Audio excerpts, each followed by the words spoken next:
আসসালামু আলাইকুম প্রিয় ফুটবল ফ্যান্স। কোপা আমেরিকায় নিজেদের প্রথম ম্যাচে কোস্টারিকার বিপক্ষে ড্র করায় অনেকেই কিন্তু ব্রাজিলকে একদম ধুয়ে দিচ্ছিলেন, যার কারণে কিন্তু ব্রাজিল আবার দেখিয়ে দিল যে ব্রাজিল কখনো হারায় না।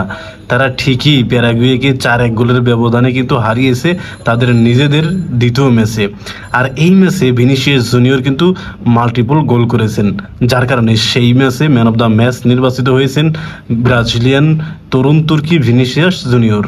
ভিনিসিয়াস জুনিয়রের প্রথম গোলটার দিকে যদি তাকাই তাহলে দেখা যায় একদম প্রতিপক্ষের ডিফেন্ডারদের কিন্তু একটা জটলা রয়েছে সামনে, একটা দুইটা তিনটা চারটা, মোটামুটি বলা যায় যে প্যারাগুয়ে কিন্তু হাই লাইন ডিফেন্স কিন্তু মেনটেন করতেছিল বারবার।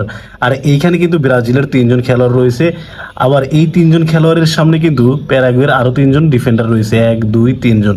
অর্থাৎ ওভারঅল বলা যাচ্ছে যে দুইটাই স্টেপে কিন্তু প্যারাগুয়ে ডিফেন্স করতেছিল ব্রাজিলের খেলোয়াড়দের।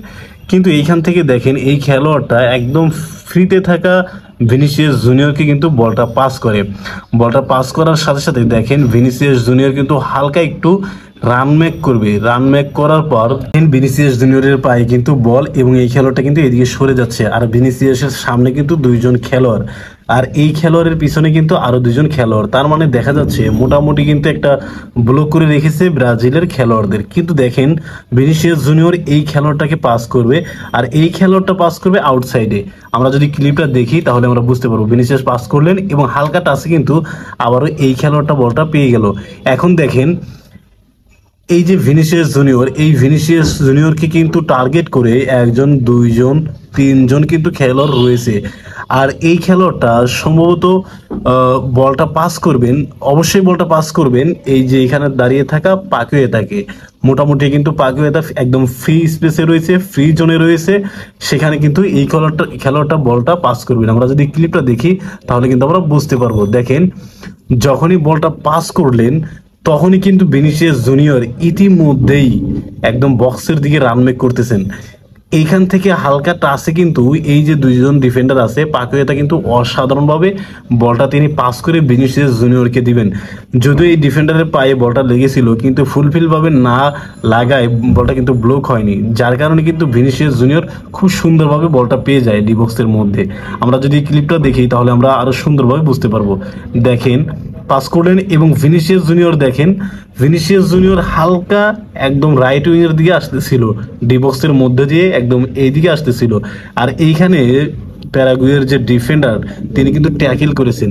এই ট্যাকেল করাটা হচ্ছে ভুল ছিল, কারণ এইখানে ভিনিসিয়াস জুনিয়র একটা ফ্যাক রান মেক করেছে, যার কারণে ভেবেছিল এই ডিফেন্ডারটা সম্ভবত এখান থেকে কিক করবে, কিন্তু ভিনিসিয়াস জুনিয়র হালকা একটু সামনে নিয়ে এসে পুরোপুরি গোলকিপারকে পরাস্ত করেন, যার কারণে কিন্তু কোপা আমেরিকায় তিনি প্রথম গোলটা পেয়ে যান। এই গোলটা যদি আমরা ভিন্ন অ্যাঙ্গেল থেকে দেখি, দেখেন এই বলটা কিন্তু ভিনিসিয়াস জুনিয়র নিজেই কিন্তু ক্রিয়েট করেছেন এবং নিজেই কিন্তু গোল করেছেন। এক কথায় অসাধারণ ছিল। এইখান থেকে এই যে ট্রায়াঙ্গেলে থাকা এই খেলোয়াড়টাকে বলটা পাস করবে, এই খেলোয়াড়টা আবার এই খেলোয়াড়টাকে বল পাস করার সাথে সাথে পাকুয়েতাকে যখন বলটা দিয়ে দিবে সেই মুহূর্তে ভিনিসিয়াস জুনিয়র কিন্তু এইখান থেকে একদম ডিবক্সে চলে যাবে এবং 1-to-1 দারুণ এক ফিনিশিং করেন ভিনিসিয়াস জুনিয়র, যার কারণে কিন্তু ব্রাজিল এখনো পর্যন্ত কোপা আমেরিকায় গ্রুপ স্টেজে পরবর্তী রাউন্ডে যাওয়ার জন্য মুখিয়ে আছে। ভিনিসিয়াস জুনিয়রের দ্বিতীয় গোলটা প্রতিপক্ষের ডিফেন্ডারের গিফট বলা যেতে পারে। দেখেন এইখান থেকে কিন্তু ব্রাজিলের একটা খেলোয়াড় একদম ফাইনাল থার্ডে বলটা পৌঁছিয়ে দিবে। এখান থেকে বলটা যখন কিক করার সাথে সাথে কিন্তু ব্রাজিলের একটা খেলোয়াড় এখান থেকে পেয়ে যায়।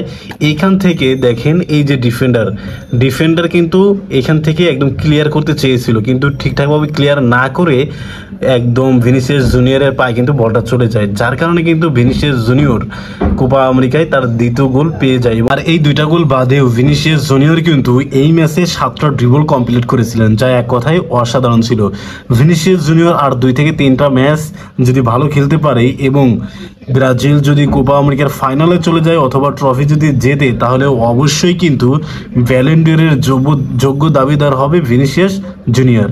শুভকামনা থাকবে ব্রাজিল এবং ভিনিসিয়াস জুনিয়রের জন্য। ধন্যবাদ।